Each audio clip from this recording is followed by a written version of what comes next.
సంపద నీకే చెల్లింతును ఎల్లవేళలా. సంతోషగానాల స్తోత్ర సంపద నీకే చెల్లింతును ఎల్లవేళలా.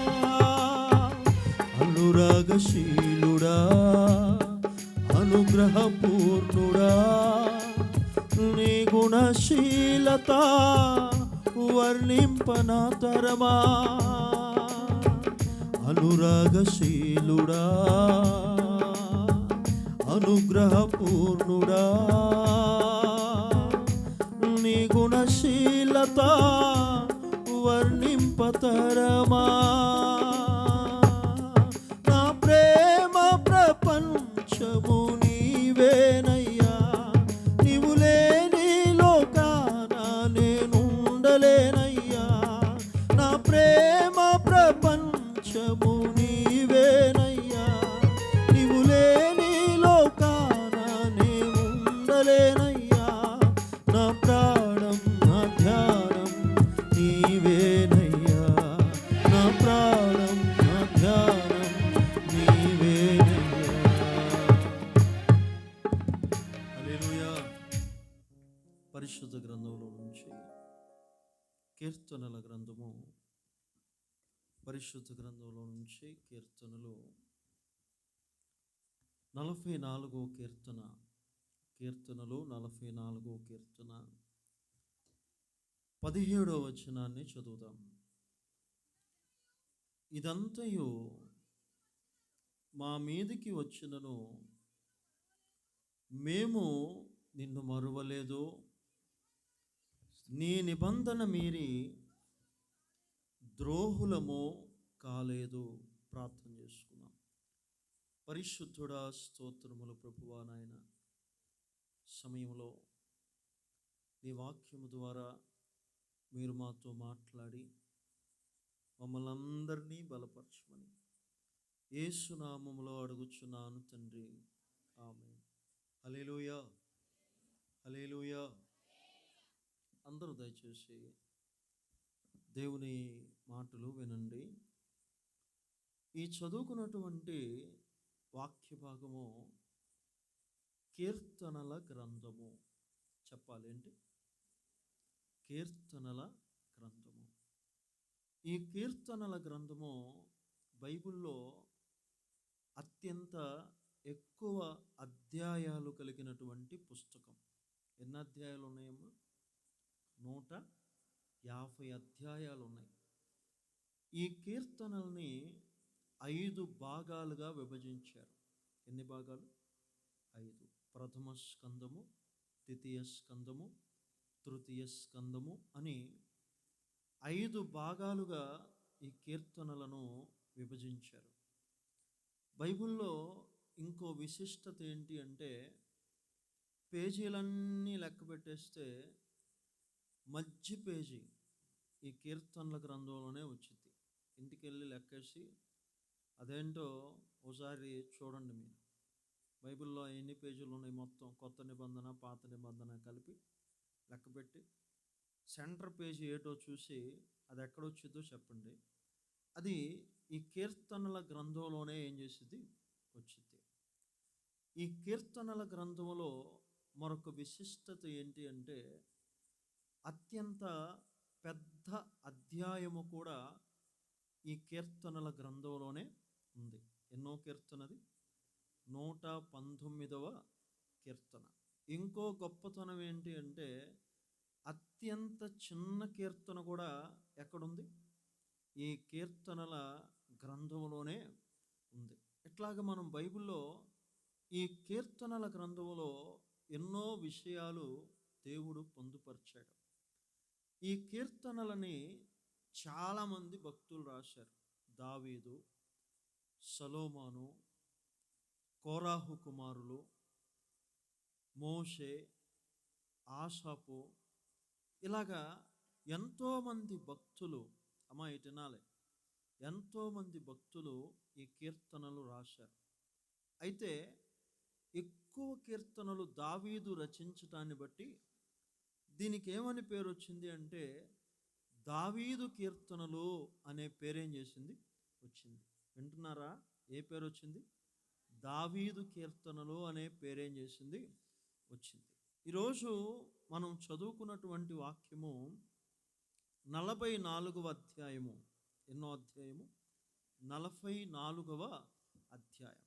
ఈ 44వ అధ్యాయాన్ని ఎవరు రాశారు అంటే కోరాహు కుమారులు. వినాలి, ఎవరు రాశారు?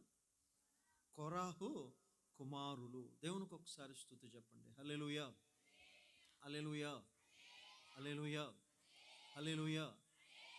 ఈ కోరాహు కుమారులు ఎవరు అని మనం ఆలోచన చేస్తే బైబిల్లో నలుగురు ఉన్నారు కోరాహు అనేటువంటి పేరు పైన. అందులో ప్రప్రథమంగా మనకి తెలిసినటువంటి వాళ్ళు, మనకి సుపరిచితమైనటువంటి వాళ్ళు ఎవరు అంటే మోషే పైన తిరుగుబాటు చేసినటువంటి కోరాహు కుమారులు. ఎవరమ్మా? మోషే పైన, దైవజనుడైనటువంటి మోషే పైన తిరుగుబాటు చేసినటువంటి కోరాహు కుమారులు. వీళ్ళు ఎవరో కాదు, ఇంట్లో వాడే పెట్టాడురా కంట్లో పుల్ల అనే సామెత ఉన్నారా? ఈ కోరాహు కుమారులు ఎవరు అంటే మోషే యొక్క పినతండ్రి పిల్లలు. ఈ మోషే యొక్క పినతండ్రి పిల్లలైనటువంటి ఈ కోరాహు కుమారులు చేసినటువంటి పని ఏంటి అంటే, దేవుడు పద్దాకల మోషేతోనే మాట్లాడతాడా? ఏది చెప్పినా మోషేకే చెప్తాడా? మాతో దేవుడు చెప్పడా? మా ద్వారా దేవుడు తన కార్యాలు చెయ్యడా? ఆయనతో మాత్రమే దేవుడు తన కార్యాలని చేస్తాడా అని చెప్పి మోషే పైన అసూయతోటి, కుళ్ళుబోతనంతో దైవజనునికి వ్యతిరేకంగా ఏం చేశాడు? లేచాడు. కొంతమంది సంఘాల్లో మనం చూస్తే సేవకులకు వ్యతిరేకంగా పనిచేస్తూ ఉంటారు. వచ్చేది మాత్రం గుడికే, వచ్చేది మాత్రం మందిరానికే, కానీ వర్క్ మాత్రం సంఘానికి ఆపోజిట్గా ఏం చేస్తూ ఉంటారంటే వర్క్ చేస్తూ ఉంటారు. ఈ కోరాహు కుమారులు ఏం చేశారు అంటే తనకు నెలవైనటువంటి వారిని, సరితూగినటువంటి వారిని కొంతమందిని పోగు చేసుకున్నారు. బ్యాచ్ ఉంటారు కదా, ఏ గూటి పక్షులు సామెత పూర్తి చేయాలా, అప్పుడే మీరు వాక్యం ఏం చేస్తున్నట్టు, వింటున్నట్టు, లేదనుకో నన్ను తింటున్నట్టు. దేవునికి స్తోత్రం చెప్పండి. హల్లెలూయా, హల్లెలూయా. ఏ గూటి పక్షులంట ఆ గూటికి ఏం చేస్తాయి? చేరతాయి కదా. ఈ కోరాహు కుమారులు కొంతమందిని పోగు చేసుకున్నారు. అరే రండ్రా, నేను ఒక్కడనే వెళ్ళాను అనుకో, ఆ మోషే ఏదో ఒకటి చేస్తాడు, మీరందరూ రండి, మనందరం కలిసి ఎవరిపైన తిరుగుబాటు చేద్దాం? దైవజనుడి పైన తిరుగుబాటు చేద్దాం, మోషే పైన తిరుగుబాటు చేద్దాం అని చెప్పి అందరూ మోకమ్ముడిగా కట్టగట్టుకొని వచ్చి మోషే పైన తిరుగుబాటు చేశాడు. ఈ పెద్ద మనిషి ఏమైనా దేవుడు పిలిస్తే వచ్చినటువంటి పెద్ద మనిషి, ఏదో 4 రోజులు 4 సభలకు వచ్చి బైబిళ్ళు తీసుకొని వెనకాల తిరిగి వాక్యం చెప్పాలని ఉబలాటంతో వచ్చినటువంటి వ్యక్తి కాదు. నువ్వు దేవుని సేవ చేయరా నాయన అంటే నీకు దండం పెడతా, నీకు నచ్చినోడిని పంపించని చెప్పాడు దేవుడితోటి. చెప్పాడా చెప్పలేదా? అట్లాంటి మనిషి ఈయనేదో ఇష్టంతో బైబిల్ పట్టుకొని తిరగాల, 10 మందికి వాక్యం చెప్పాలా, స్టేజీల మీద కూర్చోవాలా అన్న కుతూహలంతో సేవకు వచ్చినటువంటి మనిషి కాదు. వీళ్ళందరూ కలిసి మీదకొచ్చేసరికి ఒకటే అన్నాడు, నేనే గనక దైవజనుణ్ణి అయితే భూమి నెరవిడిచి మిమ్మల్ని మింగును కాక. ఇంకంతే, ఒక్కసారి భూమి ఏం చేసిందంటే అట్లా నెరవేర్చి లోపలికి కోరాహు కుమారులు మొత్తాన్ని ఏం చేసింది? లాగేసేసింది. అమ్మా వింటున్నారా? మొత్తాన్ని ఏం చేసింది? లాగేసింది. దేవునికి వ్యతిరేకమైనటువంటి పని చేయటాన్ని బట్టి సజీవులుగా ఉండగానే వీళ్ళందరూ ఎక్కడికి వెళ్ళిపోయారంటే ఒక్కసారిగా పాతాళంలోకి ఏం చేశారు? వెళ్ళిపోయారంట. దేవునికి ఒక్కసారి స్తుతి చెప్పండి. హల్లెలూయా, హల్లెలూయా. వాళ్ళొకసారి చెప్పండి. హల్లెలూయా, హల్లెలూయా, హల్లెలూయా. కాబట్టి మన జీవితంలో ఎప్పుడైనా గుర్తుపెట్టుకోవాలి, ఒక నిజమైనటువంటి దైవజనుడికి వ్యతిరేకంగా మనం ఎప్పుడు పని చేయకూడదు. మనం సేవిస్తున్నటువంటి దేవుని పాదాల చెంత, దేవుని పరిచర్య చేస్తున్నటువంటి సేవకుడు ఎలాంటి వాడు? ఒకవేళ గనక అతడు ఒక భక్తిపరుడైతే అతని జోలికి నువ్వు వెళితే దేవుని జోలి వెళ్ళినట్టే అని మాత్రం మనం ఎప్పుడు ఏం చేసుకోవాలి? జ్ఞాపకం చేసుకోవాలి. అయితే ఈ కొరాహు కుమారులు భూమి నెరవేర్చి మింగిన తర్వాత వీరి భార్య వీరి పిల్లలలో కొంతమంది మిగిలిపోయారు. అమ్మాయి వింటున్నారా? ఎవరో భూమి కొంతమందిని ఏం చేసింది? నెరవిడిచి లోపలికి లాగేసింది. లాగేస్తే ఇంకా కొంతమంది ఏం చేశారు? మిగిలారు. ఈ మిగిలిపోయినటువంటి ఈ బ్యాచ్ అంతా చక్కగా కొంతకాలం అయిపోయిన తర్వాత, కొన్ని దినాలన్నీ గడిచిపోయిన తర్వాత ఈ మోషే పరిపాలన అయిపోయింది, న్యాయాధిపతుల పరిపాలన అయిపోయింది, రాజుల పరిపాలన వచ్చేసింది. అమ్మా ఇటు వింటున్నావా తల్లా? ఏం చెప్తున్నాను? మోషే పరిపాలన అయిపోయింది, న్యాయాధిపతుల పరిపాలన అయిపోయింది. ఎవరి పరిపాలన వచ్చింది? రాజుల పరిపాలన ఏం చేసింది? వచ్చింది. రెండవ రాజు అయినటువంటి దావీదు దేవుని ఆలయాన్ని కట్టాలనేటువంటి ఆశతో దేవుని మందసము ఎదుట ప్రార్థన చేసే వాళ్ళని, పాటలు పాడేటువంటి వాళ్ళని, వాయిద్యాలు వాయించేటువంటి వాళ్ళని, ద్వారపాలకులను ఏం చేశారంటే ఏర్పాటు చేశారు. అట్లా ఏర్పాటు చేసినటువంటి ద్వారపాలకులలో ఎవరున్నారు అంటే ఈ కొరాహు సంతతిలో నుంచి వచ్చినటువంటి కొరాహు కుమారులు ఉన్నారు. వీళ్ళ నాన్న మంచోడు కాదు, వీళ్ళ నాన్నకి మారు మనసు లేదు, వీళ్ళ పితరులు చక్కగా నడుచుకోలేదు. కానీ ఈ పిల్లల జోళ్ళు వస్తే మాత్రం వీళ్ళు అట్లాంటి పిల్లలు కాదు.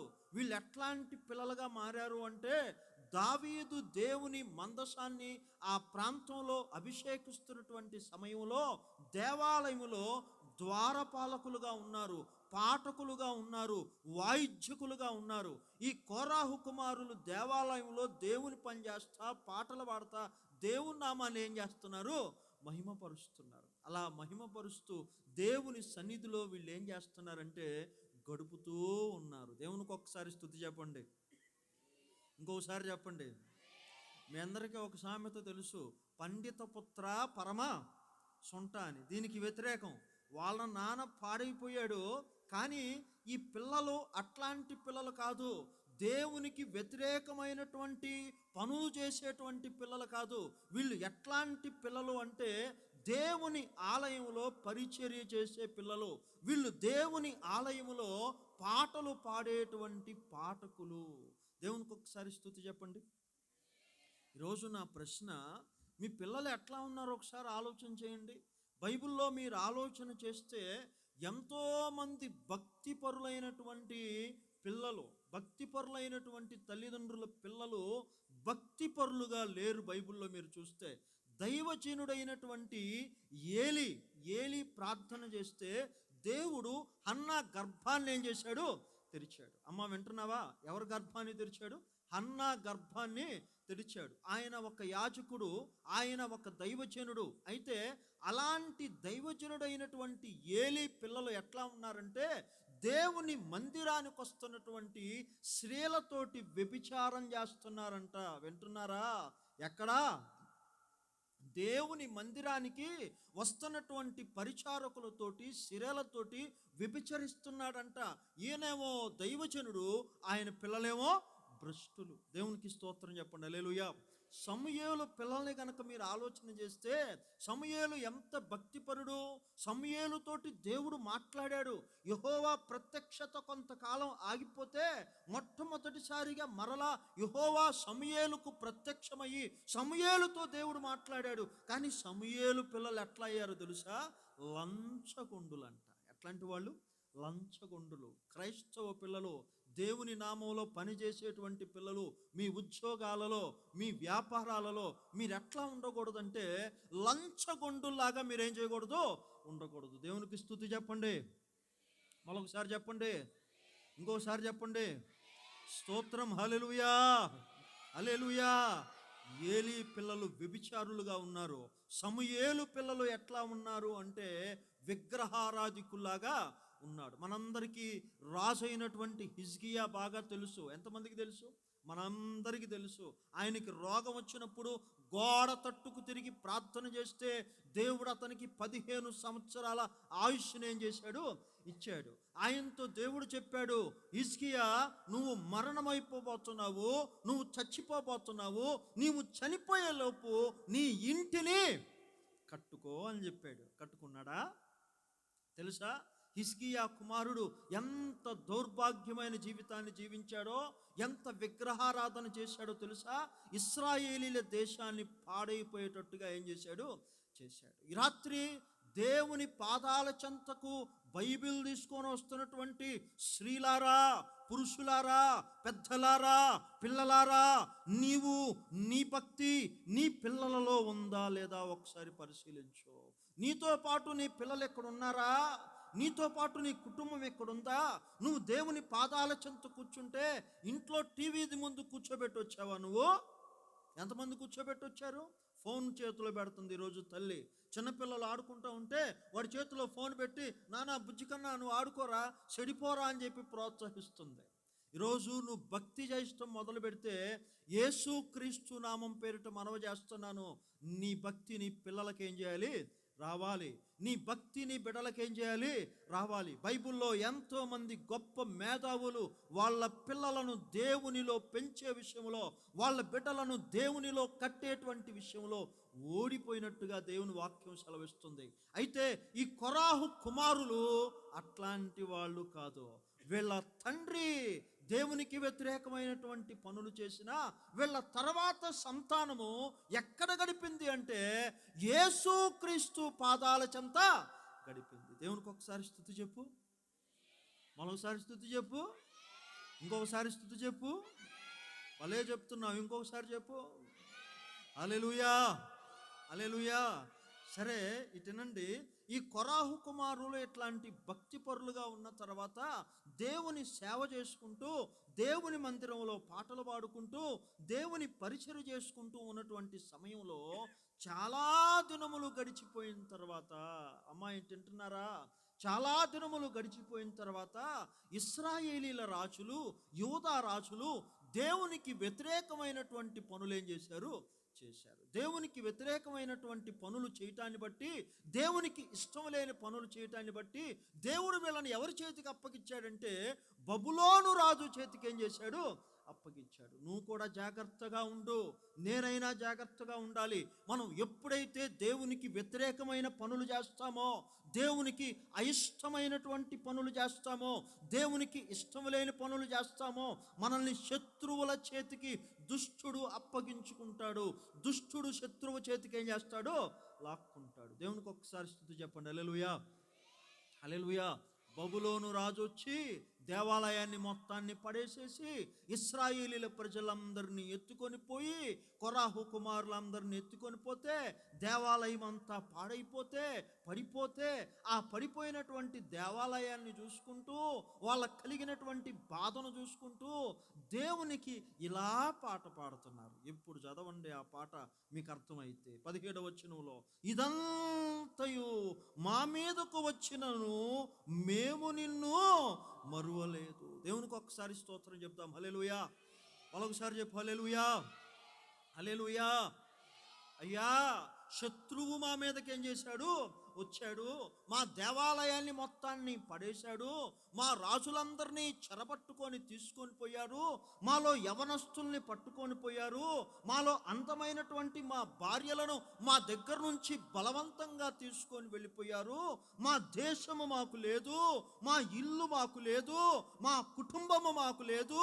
అయినా ఇదంతా, ఈ కష్టమంతా, ఈ బలహీనతంతా మా మీదకొచ్చినను మేము నిన్ను మరచిన వారమో కాము. దేవునికి ఒకసారి స్తుతి చెప్పు, మరొకసారి స్తుతి చెప్పు. అమ్మా, నేను నిన్ను అడుగుతున్నాను, గుర్తున్నాడా యేసయ్య నీకు? గుర్తున్నాడా? ఇన్ని కష్టాలు వస్తేనంట, ఇన్ని బాధలు వస్తేనంట, వాళ్ళ భార్యలను ఎత్తుకుపోతే, వాళ్ళ పిల్లల్ని ఎత్తుకుపోతే, వాళ్ళ భూముల్ని కాజేస్తే, రోగాలు బలహీనతలు వాళ్ళ మీదకి వస్తేనంట, వారు వారి దేవుణ్ణి ఏం చేయలేదంట? మరచిపోలేదంట.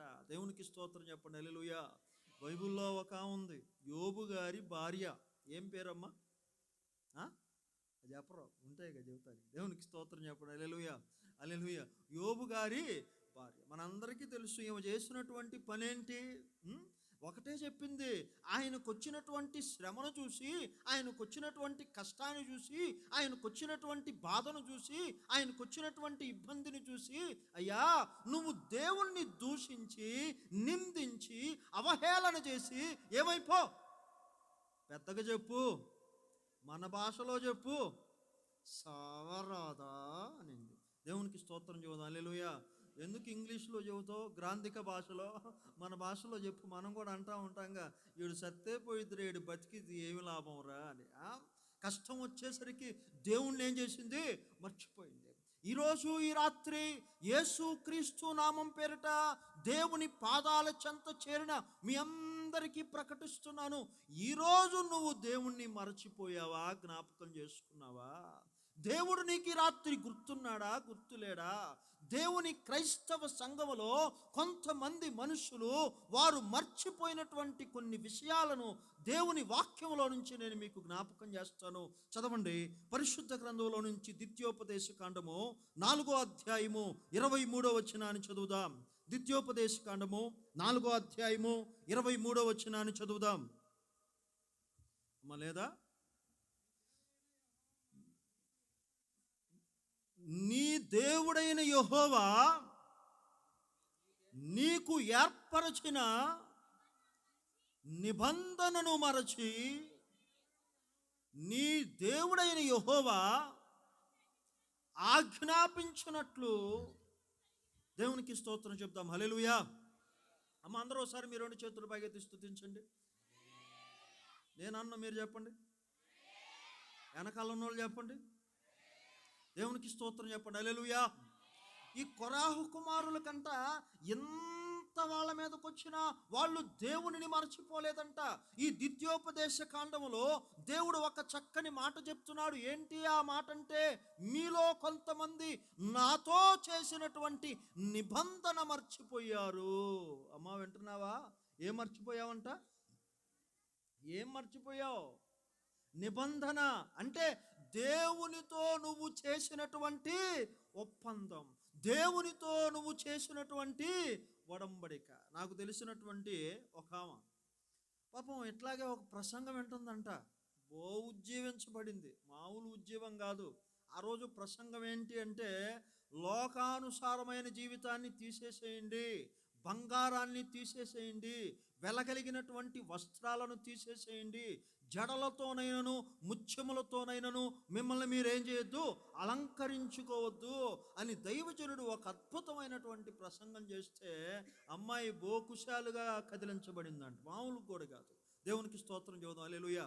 ఇక ఈ ఆనందంలో తబ్బిబ్బైపోయి అసలు ఉజ్జీవించబడిపోయి ఎమ్మటే ప్రభుతో చెప్పేసిందంట, ప్రభువా నాయనా, నీ వాక్య భాగం ప్రకారం నాయనా, నువ్వు చెప్పినటువంటి లేఖన భాగం ప్రకారం ప్రభువా, ఈ రోజు నుంచి నా చెవులకి, నా ముక్కులకి, నా కాళ్ళకి, నా చేతులకి నేనేమీ పెట్టుకోను. వేసేసింది దేవునికి. ఏంటిది?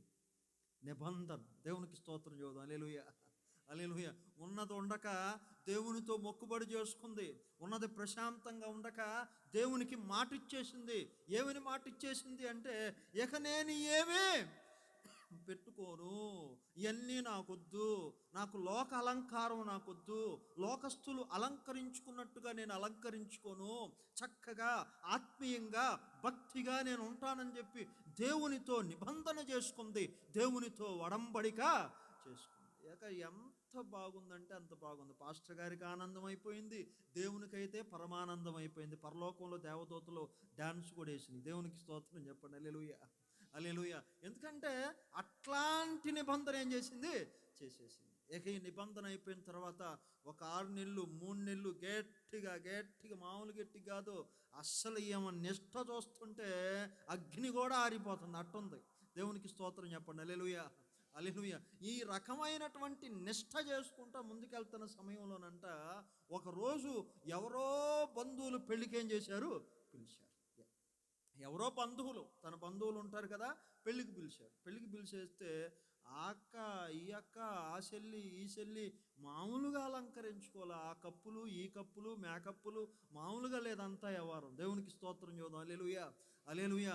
ఆ చీరలో, ఏ చీరలో, మగోళ్ళు అయితే ట్యాంజీన్లు, బెల్ట్లు, బూట్లు, ఇక వాళ్ళ అందచందాలు చూసి ఒకడికి మించి ఒకడు రెడీ అయ్యాడు. ఒకామెకు మించి ఒక ఆమె ఏం చేసింది, రెడీ అయ్యింది. ఈ బోడి మొహందేమో ఏమని తీర్మానం చేసుకొని చచ్చింది, ప్రభువా నేనేం పెట్టుకోను ఆయన, నేను మామూలుగా ఉంటాను ప్రభువా, నేను ఎట్టబడతాను ప్రభువా, నేను అట్టబడతాను ప్రభువా అని దేవునితో ఒక నిబంధన చేసింది. నిబంధన కాదులే, బైబిల్లో దేవుడు చెప్పాడు, చెప్పింది చెప్పినట్టు ఏం చేయాలా, చెయ్యాలి. అమ్మా బైబిల్లో దేవుడు కంప్లీట్గా తీసి పక్కన పెట్టమన్నాడు, తగుమాత్రం అని ఆడా చెప్పలా. తీసేస్తే మొత్తం తీసేయి, లేదంటే నీకు దేవుడు ప్రేరేపించిందాక ఉండు. దేవునికి స్తోత్రం చెప్పు, హల్లెలూయా. మరొకసారి చెప్పు, హల్లెలూయా, హల్లెలూయా. ఇక చూసుకో, శోధన మొదలైపోయింది. ఏం మొదలైపోయింది, శోధన. ఏం శోధన అంటే, ఒరే అనవసరంగా ఆ రోజు ఆ ముద్రష్టపొడి ప్రసంగం విన్నాను, ఆ ప్రసంగం విని ఇవన్నీ బీకి ఆడబెట్టాను, ఆ ప్రసంగానికి వెళ్ళకపోయినా బాగుండేది, ఆ తీర్మానం చేసుకోకపోయినా బాగుండేది, ఆ అక్క చూస్తే అట్టుంది, ఈ అక్క చూస్తే ఎట్టుంది, ఆ చీర చూస్తే ఎట్టుంది, ఈ చీర చూస్తే ఎట్టుందని చెప్పి లోపల శోధన తట్టుకోలేక మొత్తానికి వెళ్ళిపోయి తలక్కుమని మెరిసి బలక్కని లోపలికి నుంచి ఏం చేసింది, బయటికి వచ్చేసింది. దేవునికి స్తోత్రం చేద్దాం, హల్లెలూయా. మనకి తెలుసు, వెనకటకంట పూజారి గారు కోతికి అరటికాయ ఇచ్చాడంట. అరటికాయ ఇచ్చి కోతితో చెప్పాడంట, దీన్ని నువ్వేం చేయబాక, తినబాక అని చెప్పాడంట. దేవునికి స్తోత్రం చేద్దాం, హల్లెలూయా. కోతికి కోనేటిలోకి వెళ్ళి స్నానం చేసి వస్తాను, నువ్వు దీన్ని పట్టుకొని కూర్చో, తినబాక అని చెప్పాడంట. తినబాక అని చెప్తే ఈ అరటికాయ దగ్గర పెట్టుకొని ఆయన కళ్ళే చూస్తుంది, అరటికాయ కళ్ళే చూస్తుంది, ఆయన కళ్ళే చూస్తుంది, అరటికాయ కళ్ళే చూస్తుంది. ఒరే పూజారి గారు అరటికాయని తినొద్దన్నాడు కానీ వాసన చూడొద్దని ఆడేం చెప్పిండా అని వాసన చూస్తుందంట. దేవునికి స్తోత్రం చేద్దాం, హల్లెలూయా. మరొకసారి చెప్పు. మొన్నకు యవనస్తుడు కూడా అంతే, ప్రభువారు నేను సిగరెట్ మానేశాను కానీ సిగరెట్ వాసన చూడొద్దని నేను చెప్పానా అని వాసన చూశాడంట. దేవునికి స్తోత్రం చెప్పండి, హల్లెలూయా, హల్లెలూయా. మరొకసారి చెప్పు, హల్లెలూయా. సరే, ఈ అరటికాయని పాపం వాసన చూసిన తర్వాత ఇంకొంచెం శోధన ఏమైంది, ఎక్కువైపోయింది. ఒరే నేను తీర్మానం చేసుకుంది, ఈ పురోహితులు గారు లేకపోతే ఈ పంతులు గారు అరటికాయని తినొద్దని చెప్పాడు కానీ తొక్క తీయొద్దనేమి చెప్పలేదుగా, తొక్క తీసిందంట. దేవునికి స్తోత్రం చెప్పండి, హల్లెలూయా. ఇంకో అడుగు ముందుకేసింది, పూజారి గారు తినొద్దని చెప్పాడు కానీ నాకొద్దని ఆడైన చెప్పాడా అని చెప్పి నాకిందంట. దేవునికి స్తోత్రం చేద్దాం, హల్లెలూయా. ఇంకొంచెం అగ్రెసివ్గా వెళ్ళిపోయింది నాకేసరికి. ఇక ఎమ్మట అంటుంది, పూజారి గారు తినొద్దని చెప్పాడు కానీ మింగొద్దని చెప్పాడా, మింగేసింది, అయిపోయింది అట్టుకాయ. దేవునికి స్తోత్రం చేద్దాం, హల్లెలూయా. నువ్వు తీర్మానం చేసుకోవటం ఎందుకు, ఒక్కొక్కటి తగిలించుకోవటం ఎందుకు, మొక్కుకోవటం ఎందుకు, సమర్పణ చేసుకోవటం ఎందుకు, వచ్చిన తర్వాత వాళ్ళని చూసి వీళ్ళని చూసి వెనకపోవటం ఎందుకు నాయనా, చెప్పు, వెనకపోవటం ఎందుకు, ఆవేశంతో కూడిన నిర్ణయాలు ఎందుకు. ఇంగ్లీష్లో ఒక కొటేషన్ ఉంది, short time decisions bring long time pains అంటే తొందరపాటుతో తీసుకునేటువంటి నిర్ణయాలు ఉంటాయి చూశారు, అవి జీవిత కాలపు తలనొప్పులకు ఏం చేస్తాయి అంటే దారి తీస్తాయి. ఈరోజు నువ్వు దేవునితో ఏమి నిబంధన చేసుకున్నావు, ఎలా ఉంటానని నిబంధన చేసుకున్నావు, ఎలా జీవిస్తానని నిబంధన చేసుకున్నావు. ఈరోజు నువ్వు దేవునితో చేసుకున్నటువంటి నిబంధనను మరచిపోయావు. ఏం చేశావు, దేవునితో నువ్వు చేసుకున్న నిబంధన మర్చిపోయావు. బాప్తిస్మ ఇచ్చే రోజు పాస్టర్ గారు చెప్తారు, ఆదివారం పూట వస్తావా, ఆదివారం పూట ఏం కర్మ పాస్టర్ గారు, డైలీ వస్తా, రాసుకో నువ్వు పుస్తకం తీసుకొని. దేవునికి స్తోత్రం చేద్దాం, హల్లెలూయా. అమ్మా బల్లారాధనకు వస్తావా, బల్లారాధనకి ఏంది పాస్టర్ గారు, రొట్టె మొత్తం నేనే తింటాను, రాసుకో అనిందంట. దేవునికి స్తోత్రం చేద్దాం, హల్లెలూయా. అసలు ఎన్ని కబుర్లు చెప్తాడో ఈయన పాపం ఆవేశపడి పైన ఆకాశమును కింద భూమిని చాచ్యముగా పెట్టి ఏమెత్తాడు, ఇంక అవి రెండు ఏం చేస్తాయి, ఆయన వచ్చి పలుకుతాయా, మనం చెప్తే పలకోగా. దేవునికి స్తోత్రం చెప్పండి, హల్లెలూయా, హల్లెలూయా. ఎన్ని నిబంధనలు ఈరోజు మర్చిపోయావు, ఎన్ని నిబంధనలు మర్చిపోయావు. 1 కాదు, 2 కాదు, 3 కాదు, ఏయోయో విషయంలో దేవునితో నిబంధన చేశావు. కానీ ఈరోజు ఆ నిబంధనను నీవు మీరిపోయావు, ఆ నిబంధనను నీవు మరచిపోయావు. అందుకే దేవుడు ఈరోజు నీతో మాట్లాడుతున్నాడు. మరలా నీవు ఏ నిబంధన అయితే దేవునితో చేశావో, ఏ నిబంధన అయితే దేవునితో ఏర్పరచుకున్నావో, ఎలాగునైతే దేవునితో బ్రతకాలని తీర్మానం చేసుకున్నావో, మరలా ఆ నిబంధనను ఈ రాత్రి ఏం చేయాలి అమ్మా చెప్పండి? కొనసాగించాలి. తప్పైపోయింది ప్రభువా, పొరపాటు చేశాను ప్రభువా, నీ సన్నిధిలో ఉంటానని చెప్పాను ప్రభువా, సమర్పణతో బతుకుతానని చెప్పాను ప్రభువా, లోకాన్ని విడిచిపెట్టి బతుకుతానని చెప్పాను ప్రభువా, ఇక ఈ లోకాన్ని ఏం చేస్తున్నాను? విడిచిపెట్టేస్తున్నా. మా ఊర్లో ఒక ఆమె ఉంది, బాప్తిస్మం తీసుకున్న తర్వాత సినిమాలు చూడకూడదని చెప్పారంట. సినిమాలు చూడటం మానేసేసింది. ఆమె ఎమ్మటే అనుకుందంట, సినిమాలు చూడొద్దని గుంటూరులో చెప్పారు కానీ విజయవాడలో చూడొద్దని చెప్పారని విజయవాడ వెళ్ళి చూడటం మొదలుపెట్టిందంట. దేవునికి స్తోత్రం చెప్పండి. హల్లెలూయా, హల్లెలూయా. చేసుకున్న తీర్మానం ఏంటి, చేసుకున్న నిబంధన ఏంటి, దాన్ని మొత్తాన్ని ఆడేసింది. ఈ రాత్రి ప్రభు పేరట మనం చేస్తున్నాను, మనందరం, నాతో సహా నీతో సహా మనందరము దేవునితో చేసుకున్నటువంటి ఒక్కొక్క నిబంధనను మనం మర్చిపోయాం. మనం దేవునితో చేసుకున్న ఒప్పందాన్ని విడిచిపెట్టేస్తున్నాం. ఈ రాత్రి యేసుక్రీస్తు పేరిట నీవు ఏ నిబంధన అయితే చేసుకున్నావో ఆ నిబంధనను మరలా ఒక్కసారి జ్ఞాపకం చేసుకో. ప్రభువా, ఈ రాత్రి నుంచి నేను ఆ నిబంధనను మరలా కొనసాగిస్తానయ్యా అని ఆయన పాదాల చెంతకు నువ్వేం చేయాలి? రావాలి. దేవునికి ఒక్కసారి స్తుతి చెప్పండి. హల్లెలూయా. మరొకసారి స్తుతి చెప్తాం. హల్లెలూయా. ఇంకొక మాట చూడండి, నేను మీకు జ్ఞాపకం చేస్తున్నాను. పరిశుద్ధ గ్రంథంలో నుంచి హెబ్రీయులకు రాసిన పత్రిక 13వ అధ్యాయము 16వ వచనాన్ని చదువుదాం.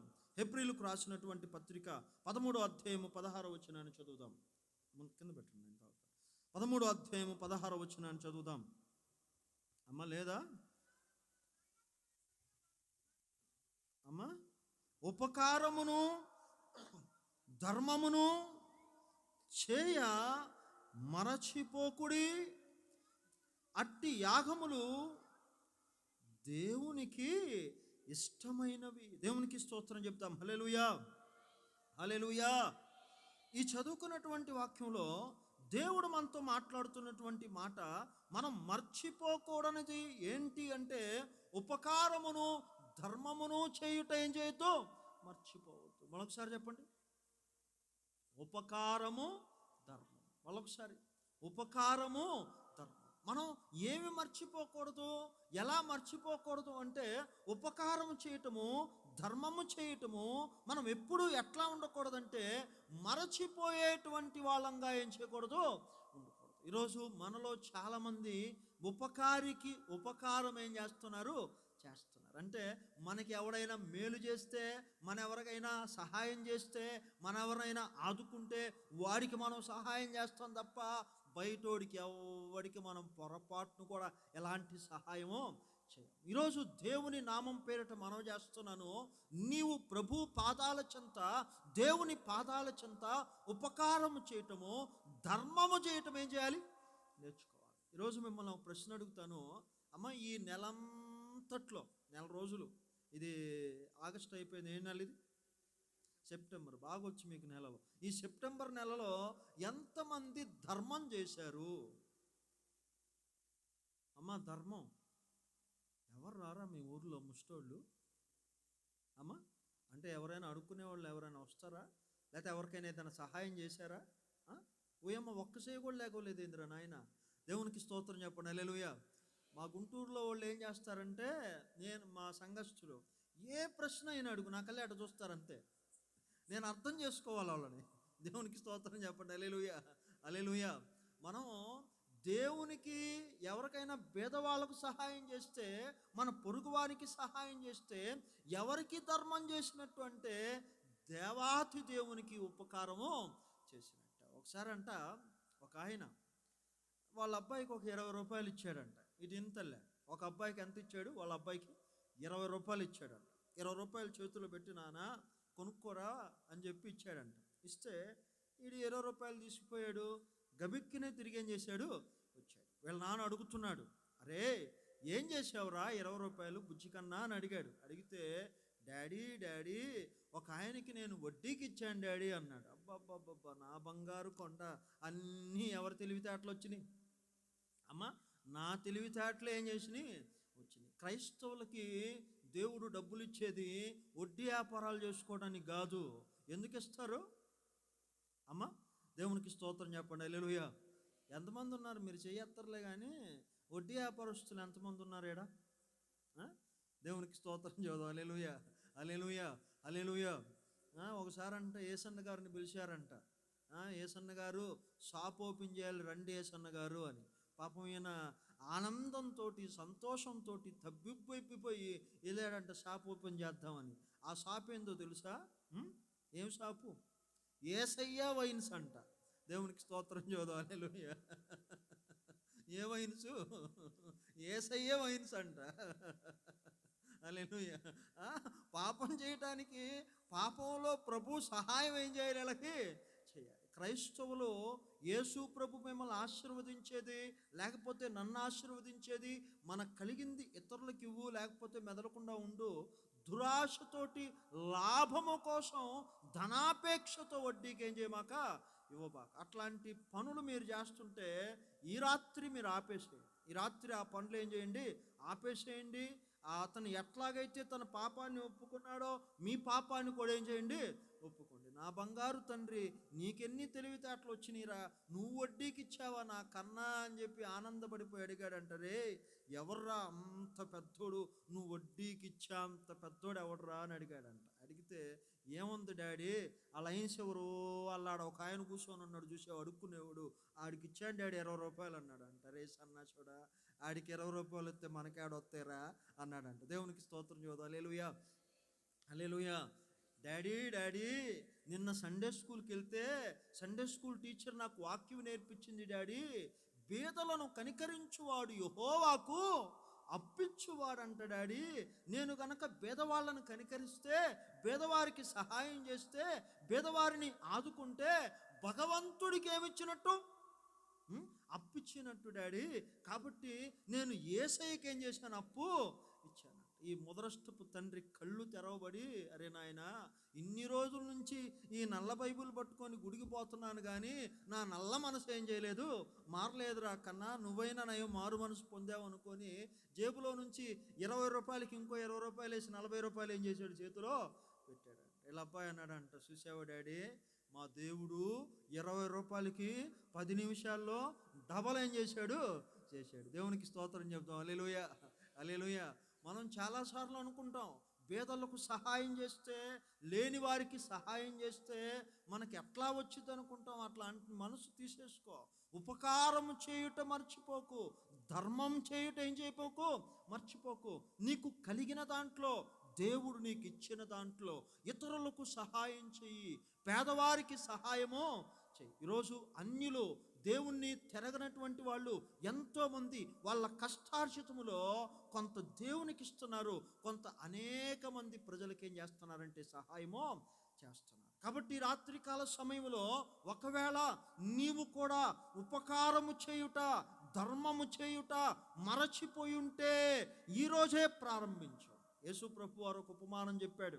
అమ్మా ఇటునాల, టైం ఎంత అయిందో తెలియదు, నా దగ్గర వాచ్ లేదు, గడియారం లేదు, నేను ఎంతసేపు చెప్తానో నాకు తెలియదు. దేవునికి ఒకసారి స్తుతి చెప్పండి, హల్లెలూయా. మళ్ళీ ఒకసారి చెప్పండి, హల్లెలూయా. ఇంకొకసారి చెప్పండి, హల్లెలూయా. ఆపేయండి అని వాళ్ళు చెప్పండి, హల్లెలూయా.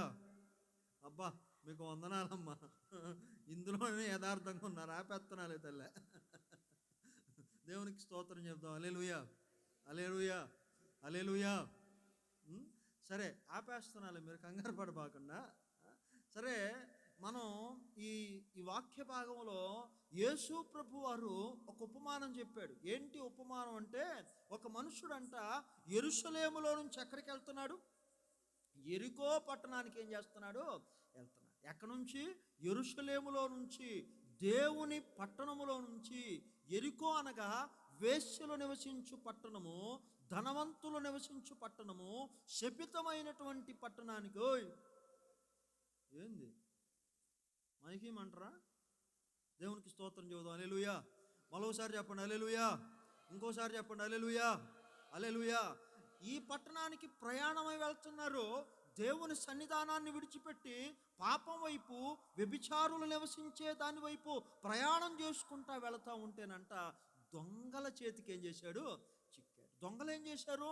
తమకు కలిగినదంతా దోచుకొని గాయపరిచి కొట్టి కొరవ పేరుతో అక్కడ పడేసి ఏం చేశారు? వెళ్ళిపోయారు. వెళ్ళిపోతే ఆ మార్గం గుండానంట బ్యాగ్ వేసుకొని వస్తున్నాడంట అయ్యగారు. ఏం పేరు? యాజకుడు. దేవునికి స్తోత్రం చెబుదాం. హల్లెలూయా. యాజకుడు అయ్యగారు పెద్ద పెద్ద రక్షరేఖలు చేసుకొని నిలువుటంగి వేసుకొని బ్యాగ్ వేసుకొని వస్తా, ఓయమ్మో నేను బిజీ, నేను ప్రార్థన చేసుకోవాలా, నేను గుడికి వెళ్ళి వాక్యం చెప్పాలా, ఈయన్ని నేనే లేపదని చెప్పి వాడు శుభ్రంగా నడుచుకుంటే ఏం చేశాడు? వెళ్ళిపోయాడు. ఆ తర్వాత విశ్వాసం వస్తుందంట. ఎవరు? లేవీయుడు. దేవునికి స్తోత్రం చెబుదాం. హల్లెలూయా. ఒకసారి అంట ఒక సినిమా హాల్కి పోయిందంట ఒక ఆమె. ఇటిను యాడికి పోయింది? సినిమా హాల్కి పోయిందంట. సినిమా హాల్కి పోతే ఆ సినిమా హాల్లో ఎల్లంగానే పక్కనే కూర్చుందంట మరియమ్మ. ఈ మరియమ్మను చూసేసరికి ఈ మార్తమ్మకు గుండె ఏమైపోయింది? ఆగిపోయింది. దేవునికి స్తోత్రం చెబుదాం. హల్లెలూయా. మరొకసారి చెప్పు, ఇంకోసారి చెప్పు, పెద్దగా చెప్పు. హల్లెలూయా. ఈ మరియమ్మను చూసి మార్తమ్మ గుండెకాయ ఏమైపోయింది? ఆగిపోయింది. ఎమ్మటే ఈ మార్తమ్మ మరియమ్మతో అంటుందంట, నువ్వు కూడా వచ్చావా సినిమా కంటే? పెద్దగా బాగా అయ్యగారు ముందున్నాడు అనిందంట. హల్లెలూయా. హల్లెలూయా. ఆ టైపులో ఈ ఈ అయ్యగారు పోయాడు. ఈ అయ్యగారు పోయి ఆ పడిపోయినోడిని ఏం చేయాలా? పట్టించుకోవాలా. ఆ తర్వాత వెనకాల విశ్వాసి పోయాడు. ఆ విశ్వాసి కూడా పడిపోయినోడిని పట్టించుకోవాలా. ఎవడు పట్టించుకుంటాడు? అంటరానివాడు సమరయుడు ఆ మార్గం గుండా వెళుతూ అంట అతన్ని పట్టుకొని పైకి లేపి అతని గాయాలు కట్టి ద్రాక్షారసం పోసి నూనె పోసి తన గాడిద పైన ఎక్కించుకొని పూటకోళ్ళ వానింటికి తీసుకుపోయి 2 దేనారాలు ఏం చేశాడు? ఇచ్చాడంట. చూడండి, పట్టించుకున్నాడా? పట్టించుకోలేదా? మరి నువ్వెందుకు ఏ ఉపకారం చేయవు? నువ్వెందుకు ఏ ధర్మము చేయవు? నువ్వెందుకు ఏ సహాయము చేయవు? పాపం ఒక పాస్టర్ గారంట ఎట్లాగే బస్సులో ఊరికి ప్రయాణమై వెళ్ళాడంట ప్రసంగం చేయటానికి. ఏం చేయటానికి?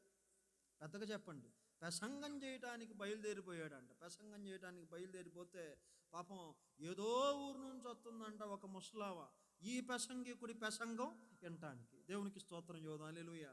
ఈ ప్రసంగికుడి ప్రసంగం వినటానికి ఏదో ఊరు నుంచి ఏమొత్తా ఇద్దరు ఒకే బస్సు ఏం చేశారు?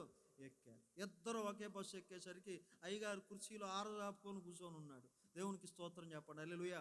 ఆరుజాపుకొని కుర్చీలో ప్రశాంతంగా ఏం చేసుకున్నాడు?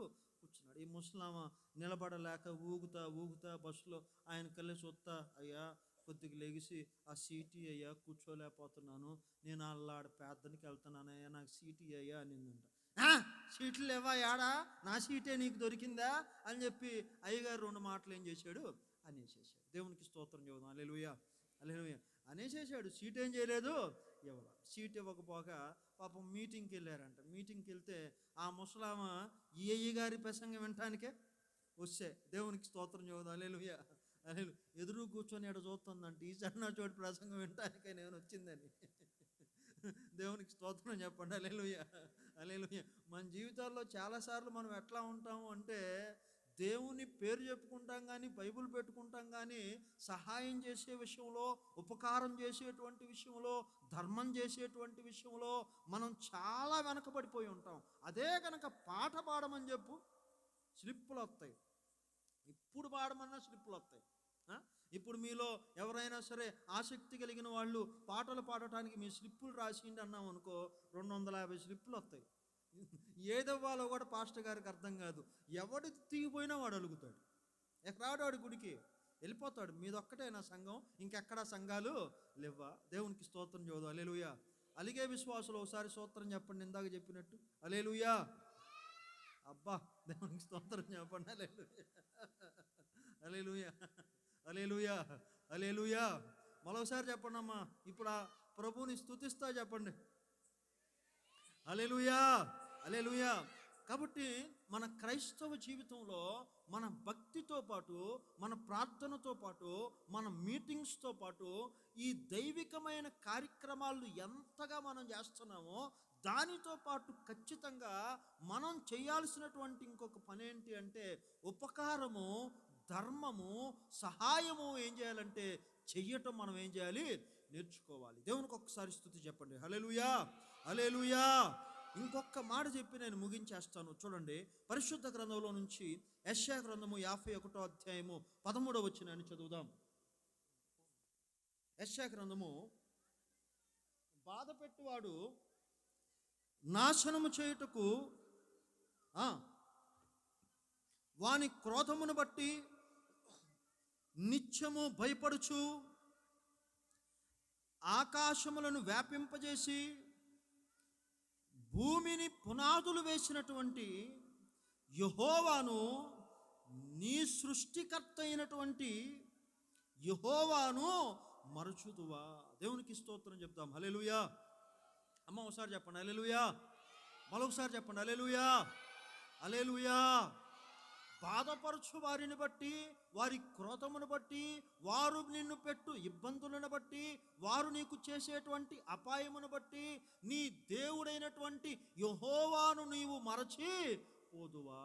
అంటే ఈ వాక్య సారాంశం ఏంటి అంటే, మనలో చాలామంది ఏం చేస్తున్నామంటే మనకు కలుగుతున్నటువంటి బాధలలో, మనకు కలుగుతున్నటువంటి ఇబ్బందులలో, మనకు కలుగుతున్నటువంటి కష్టములో మనం ఆ కష్టాల వైపు చూస్తూ దేవుణ్ణి ఏం చేస్తున్నాం? అమ్మ పెద్దగా చెప్పండి. దేవుణ్ణి ఏం చేస్తున్నాం? మర్చిపోతున్నాము. మరొకసారి చెప్పు, ఎవరిని మర్చిపోతున్నావు? ఇప్పుడు నీకు రోగం వచ్చింది, మనుషులంతా రోగం వస్తుంది, మరి ఎందుకు ఏడుస్తా కూర్చున్నావు? నువ్వు దేవుణ్ణి మర్చిపోబట్టేగా. నీ ఇంట్లో ఆర్థిక ఇబ్బందులు ఉన్నాయి, ఎందుకు ఏడుస్తా కూర్చుంటున్నావు? నీ దేవుని నువ్వు మర్చిపోబట్టేగా. నీ దేవుడు నీకు గుర్తుంటే, నీ దేవుడు నీ జ్ఞాపకంలో ఉంటే, నీ కలిగిన రోగాన్ని బట్టి, నీ కలిగిన ఇబ్బందిని బట్టి, నీ పైన లెగుస్తున్నటువంటి మనుషులను బట్టి నువ్వు ఏడుస్తావా? ఏడవ కదా. దైవజనుడైనటువంటి యేసన్న గారంట యెరూషలేము యాత్రకు వెళ్ళినప్పుడు గలిలయ సముద్ర తీరంలో నడుచుకుంటూ వెళ్తున్నారంట. అమ్మ ఇటునాలా అయిపోవచ్చిందిలే, ఇందాక చెప్పారుగా, ముగిచ్చేస్తున్నాను. ఒకసారి నా వైపు చూడండి తెల్ల. దేవునికి స్తోత్రం చెప్పండి హల్లెలూయా. మరొకసారి చెప్పండి హల్లెలూయా. గలిలయ సముద్ర తీరానికి ఏం చేశాడు? వెళ్ళారంట. వెళ్తే అక్కడ చాలా పడవలు ఆగున్నాయంట. ఆగుంటే ఆ పడవ నడిపేటువంటి ఆ నావికులతోటి అడిగాడంట, అయ్యా ఎప్పుడైనా సరే సముద్రంలో పెద్ద తుఫాను వచ్చి పడవ మునిగిపోవటం ప్రారంభిస్తే, పడవ లోపలికి వెళ్ళిపోవటం ప్రారంభిస్తే ఎటువైపు మునిగిపోయిద్దయ్యా అని అడిగాడంట.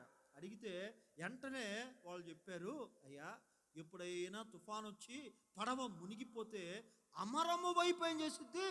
మునిగిద్ది. మొదట ఎక్కడ మునిగిద్ది? అందరూ చెప్పాలా? ఇంకోసారి చెప్పాలా?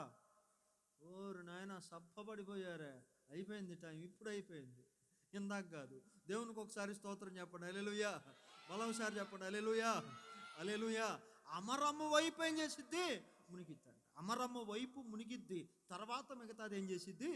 మునిగిద్ది. మరి ఇప్పుడు అమరం వైపు మొదట మునిగితే శిష్యులు ఎటువైపు ఉన్నారు?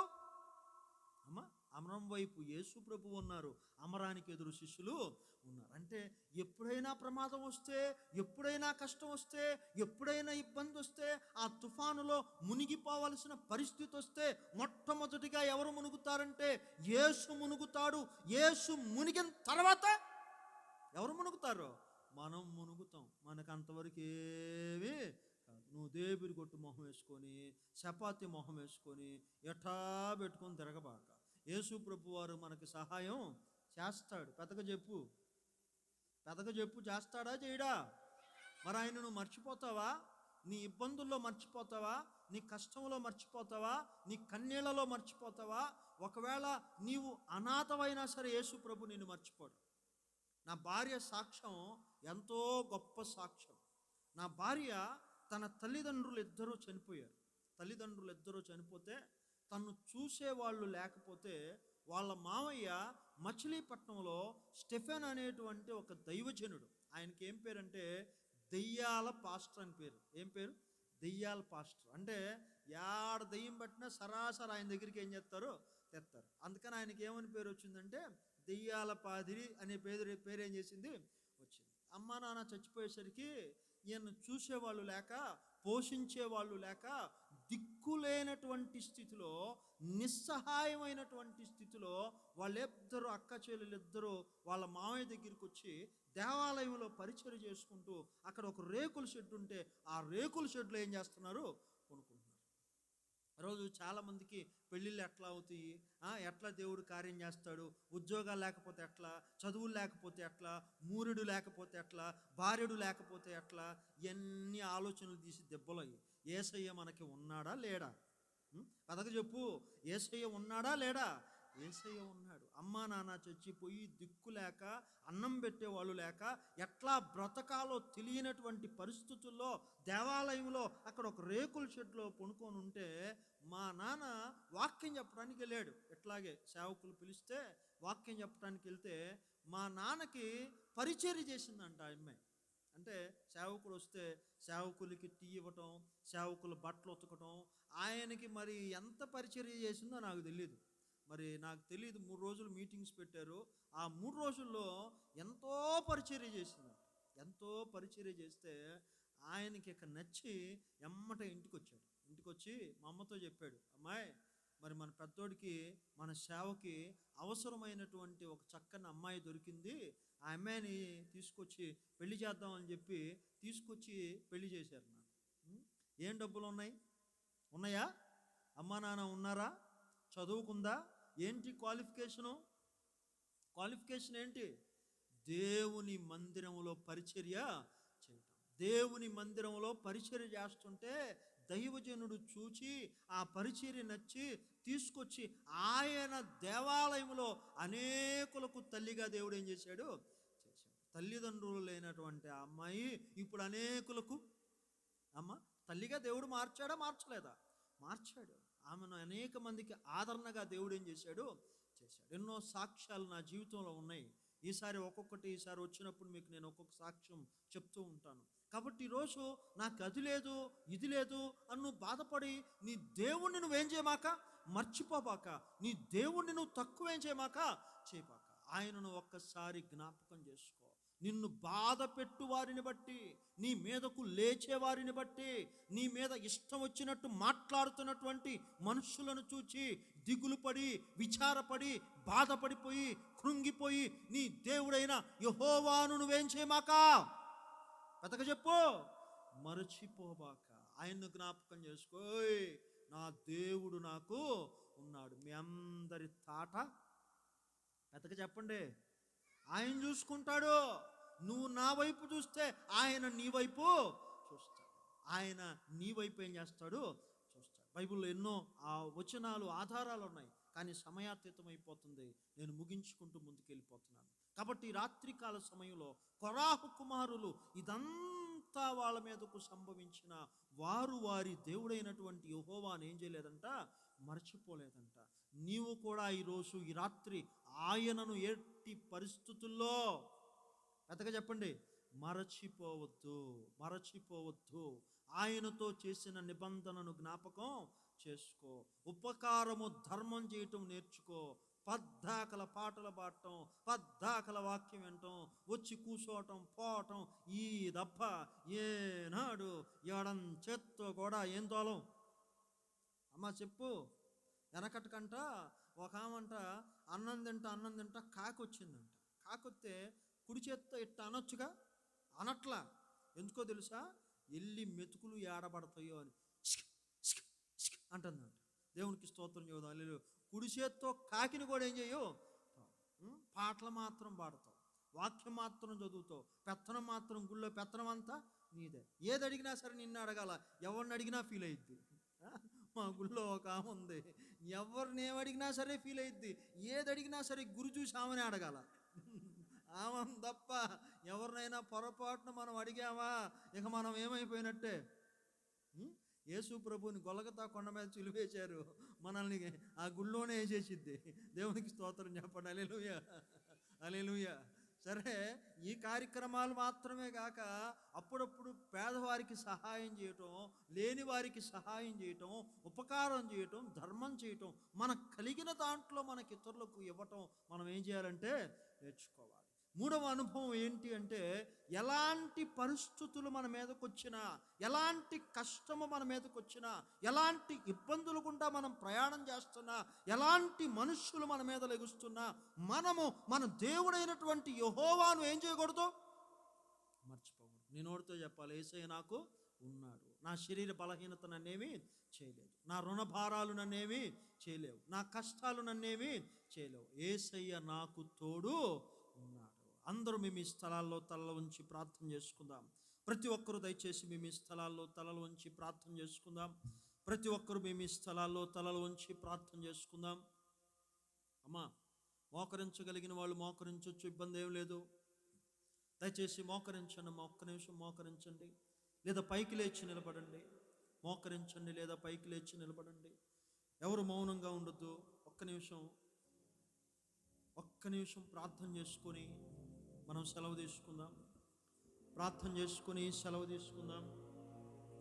ప్రార్థన చేసుకొని సెలవు తీసుకుందాం. అందరూ మేము ఈ స్థలాల్లో తలలు ఉంచండి. దేవుని అడుగుదాం, దేవుని అడుగుదాం, దేవుని అడుగుదాం. ప్రతి ఒక్కరూ మేము ఈ స్థలాల్లో తలలు ఉంచి ఈ రాత్రి దేవుడు మీతో మాట్లాడుతున్నటువంటి మాటలు జ్ఞాపకం చేసుకోండి. యేసుక్రీస్తు నామం పేరిట ఆయన సన్నిధిలో నీవు చేసిన నిబంధన ఏది మర్చిపోయావు? ఏ నిబంధన మర్చిపోయావు? ఒక్కసారి గుర్తు చేసుకో. ఎలా బ్రతకాలనుకున్నావు? ఎలా జీవించాలనుకున్నావు?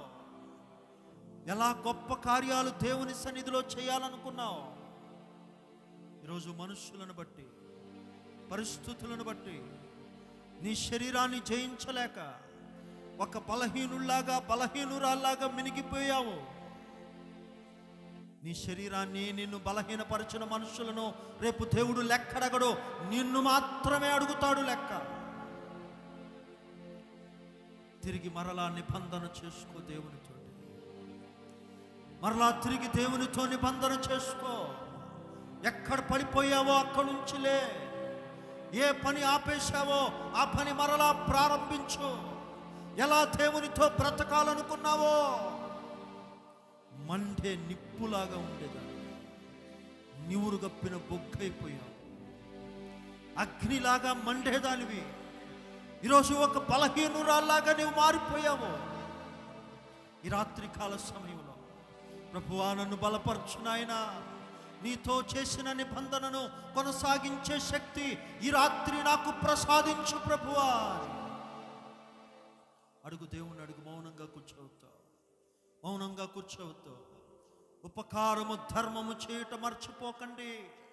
క్రైస్తవ సమాజమా, సంఘమా, ప్రియమైనటువంటి దేవుని పిల్లలారా, క్రైస్తవ్యము అంటే కేవలము పాటలు పాడుట, వాక్యము ప్రకటించుట, ప్రార్థించుట ఇవి మాత్రమే కాకుండా ఎంతో మంది ఈరోజు రక్షించబడటానికి కారణం, భారతదేశంలో క్రైస్తవ్యం వ్యాపించటానికి కారణం ఇదిగో మిషనరీస్ వచ్చి సహాయం చేయటం, మిషనరీ స్కూల్స్ ఏర్పాటు చేయటం, వైద్య కళాశాలలు ఏర్పాటు చేయటం, ఎన్నో రీతులుగా వారు మనకి ఉపకారమును ధర్మమును చేయబట్టి ఈరోజు క్రైస్తవ్యము భారతదేశం అంతా వ్యాపించింది.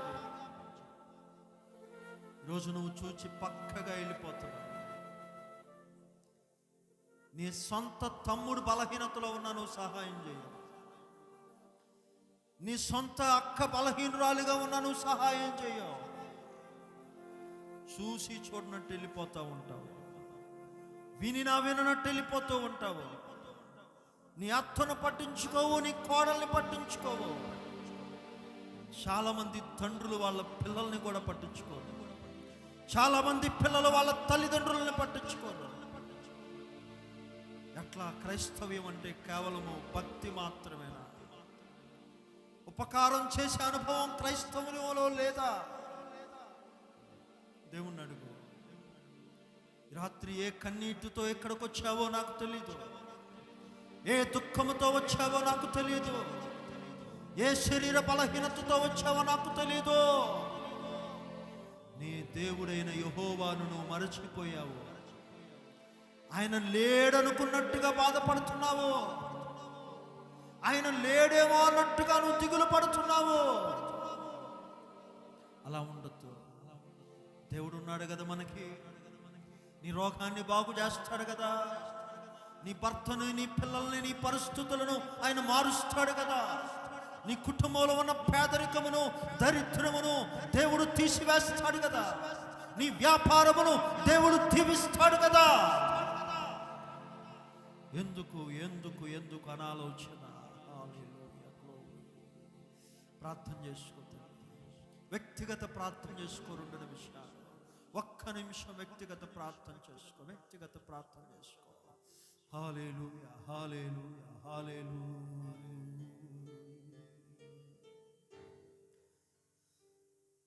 నా యేసు వెళ్ళినా మార్గము లేనని,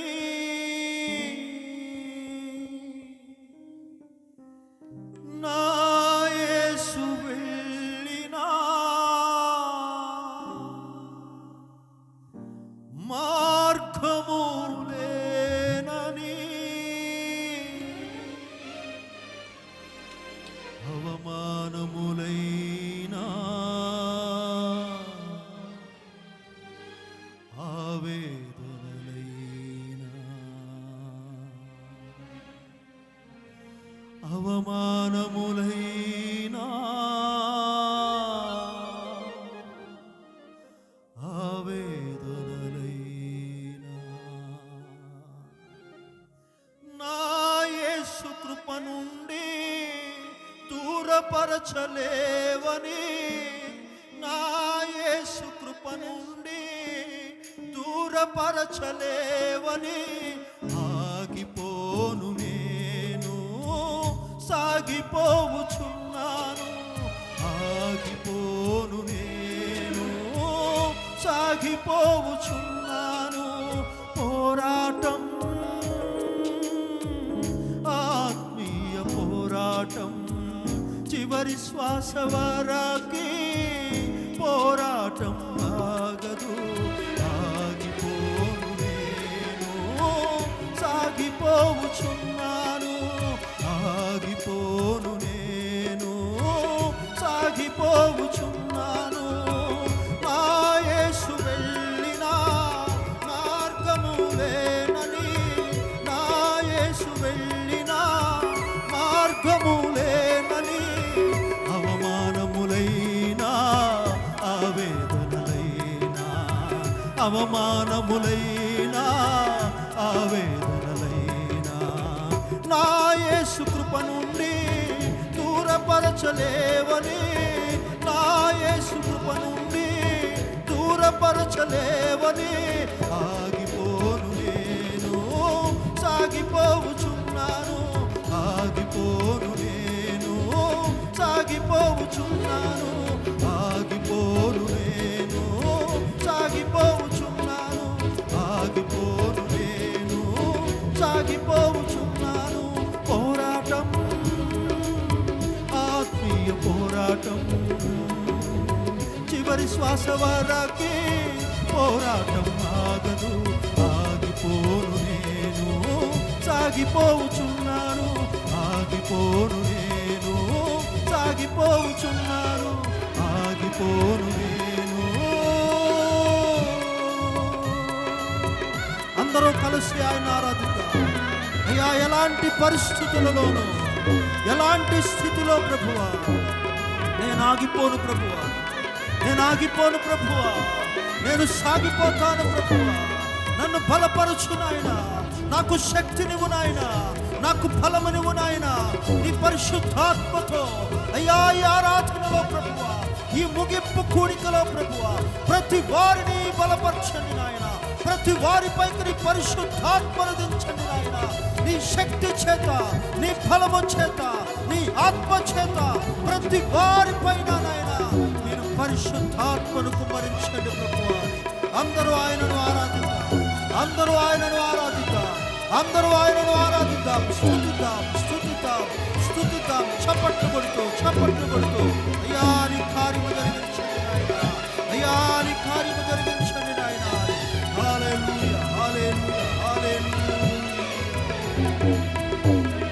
నా యేసుతో కలిసి పోరాడుచున్నాను, నా యేసుతో కలిసి పోరాడుచున్నాను.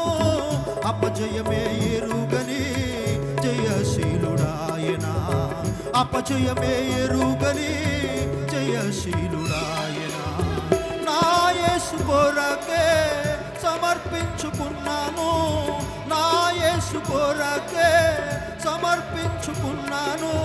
ఆగిపోను నేను, సాగిపోవుచున్నాను, ఆగిపోను నేను, సాగిపోవుచున్నాను, ఆగిపోను నేను, సాగిపోవుచున్నాను, ఆగిపోను నేను, సాగిపోవుచున్నాను, ఆగిపోను నేను.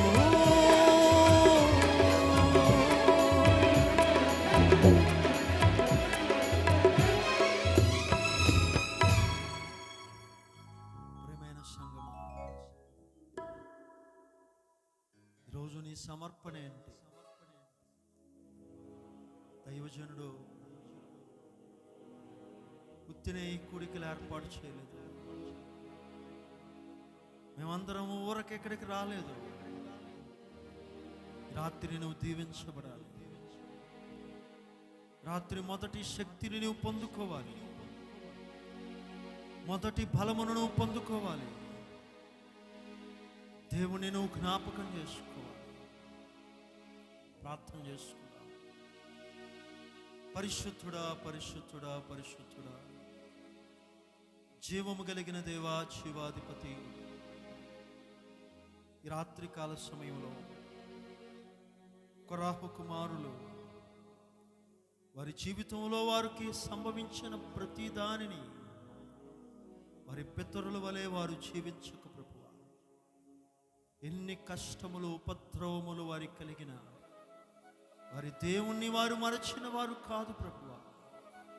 అట్టి అనుభవాలు, అట్టి శక్తి రాత్రి నాకు నాయన, నా ప్రియ సహోదరి సహోదరులకు నాయన, చెరికూడిన సంగమునకు ప్రభువా, సేవకులకు దయచేయండి. ఈ కార్యక్రమం అంతా ఇంతవరకు మీ నామ మహిమ కొరకు జరిగించుకున్నందుకు మీకు కృతజ్ఞతాస్తుతులు, స్తోత్రాలు చెల్లిస్తూ యేసు నామమున ఈ మనవులన్నీ అడుగుచున్నాను తండ్రి, ఆమేన్. మా అందరికీ వందనాలు. మరి సమయం ఇచ్చినటువంటి దైవజనులకి ప్రత్యేకమైన వందనాలు, ఆర్కెస్ట్రా వాళ్ళకి, అన్న వాళ్ళందరికీ ప్రత్యేకమైన వందనాలు. దేవుడు మీ అందరినీ దీవించును గాక. ఆమేన్. తిరిగి సమయాన్ని అయ్యగారి చేతికి అప్పగిస్తున్నాను.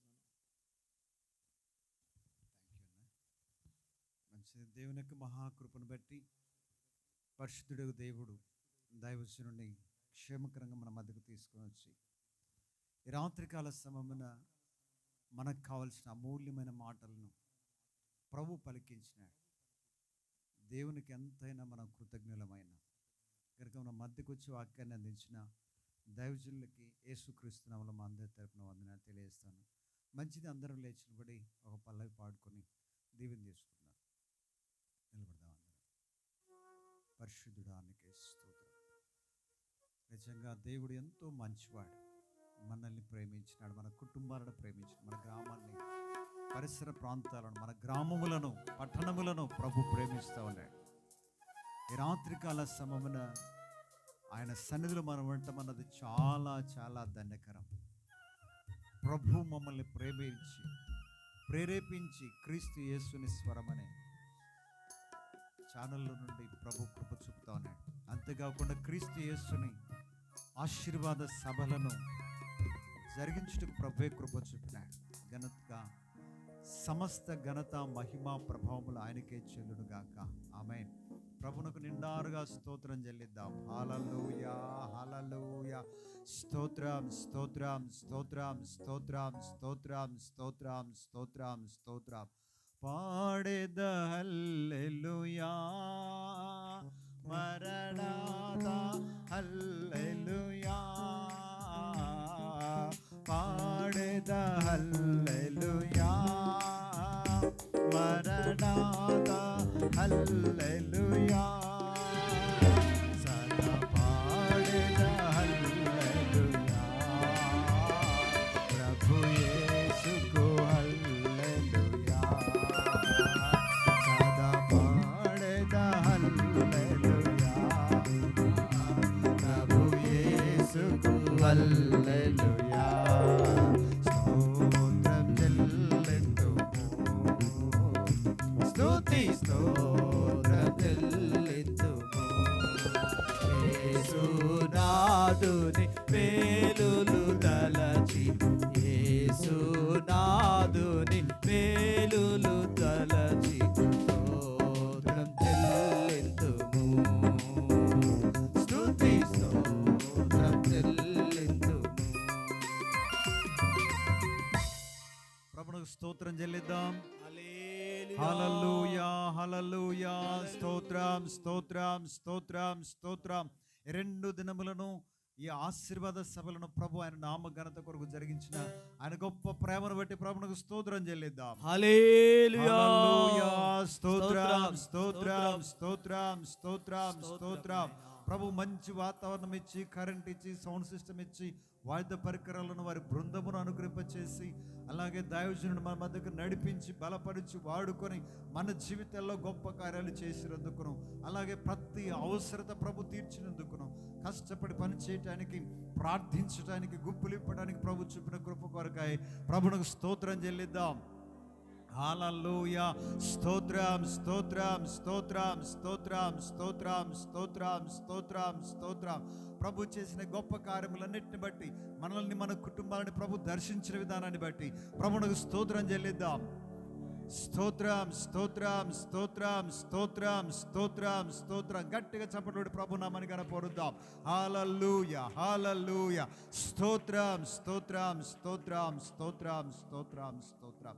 అలాగే కళ్ళు మూసుకుందాం, దీవెన తీసుకుందాం. మన మధ్యలో ఉన్న దైవజనులు ఎస్ బాబాయ్ గారు మనల్ని దీవెనిస్తారు. మన తండ్రి అయినటువంటి యేసుక్రీస్తు వారి ప్రేమయు ప్రభు అయినటువంటి యేసుక్రీస్తు వారి యొక్క కృపయు పరిశుద్ధాత్మ యొక్క ఆదరణ అన్యోన్య సహవాసం ఇప్పుడు ఎల్లప్పుడూ సకల పరిశుద్ధులకు ఆయనకు ఇష్టలేని వారికి చేరికూడిన సంఘమునకు దైవజనులకు ఈ సర్వ కార్యక్రమాలలో సహకరించిన తోడై ఉండి నడిపించిన ప్రతి వారికి సదా తోడై ఉండి దేవుడు నడిపించునుగాక. ఆమేన్. యేసు రక్తమే జయం, ప్రభు యేసు రక్తమే జయం, ప్రభు యేసు నామములో సంపూర్ణ విజయం కలుగును గాక. ఆమేన్. దేవునికి స్తోత్రం. హల్లెలూయా. ప్రియ దేవుని వర్లరా, ఈ 2 రోజులు ప్రభు అద్భుతకరంగా జరిగించినాడు. మరలా సంవత్సరం ప్రభు చిత్తమైతే జరిగించడానికి కృప దయచినట్లుగా ప్రార్థన చేద్దాం. ఎంతమంది మరలా కోరుకుంటా ఉన్నారు మరలా సంవత్సరం జరగాలని? దేవునికి స్తోత్రం. ఒక్క నిమిషం. నిజంగా ఈ ప్రార్థనా సభలు ప్రారంభించడానికి ప్రభువే ప్రేరణ ఇచ్చినాడు. నిజంగా ఇక్కడున్న కుటుంబాలు కొన్నే, కానీ ప్రభు ఇంత గొప్పగా జరిగించడానికి కేవలం ఆయన కృపే. బిడ్డలు కష్టపడ్డారు, గుప్పిలిప్పారు, అలాగే ప్రార్థన చేశారు. నిజంగా వారి పేరును చెప్పడానికి వాళ్ళు కూడా ఇష్టపడరు, కానీ ప్రభు కృపను బట్టి చేసినారు. ప్రతి ఒక్కరికి ప్రేమపూర్వకంగా మా వందనాలు తెలియజేస్తా ఉన్నాం. అలాగే ఆయా ప్రాంతాల నుండి మరి దేవుని సన్నిధికి వచ్చినారు మీరంతా కష్టపడి. మీ అందరికి కూడా మరొకసారి వందనాలు తెలియజేస్తా ఉన్నాను. అలాగే దైవజనులు యేసు బాబాయ్ గారికి, ఇజ్రాయెల్ పాస్టర్ గారికి, మధుబాబాయ్ గారికి, భాస్కరయ్య గారికి, అలాగే ఇమ్మానేల్ గారికి మా యొక్క వందనాలు తెలియజేస్తా ఉన్నాం. సంగీత బృందం అంతటికి మా యొక్క వందనాలు. దేవునికి స్తోత్రం చెప్దామా? మంచిది. ఈ చిన్న సంఘం కోసం, ఈ కుటుంబాల కోసం ప్రార్థన చేయండి. బలహీనులైన మా కొరకు, మా కుటుంబం కొరకు ప్రార్థన చేయండి. ఎంతమంది ప్రార్థన చేయరో చేయొద్దండి.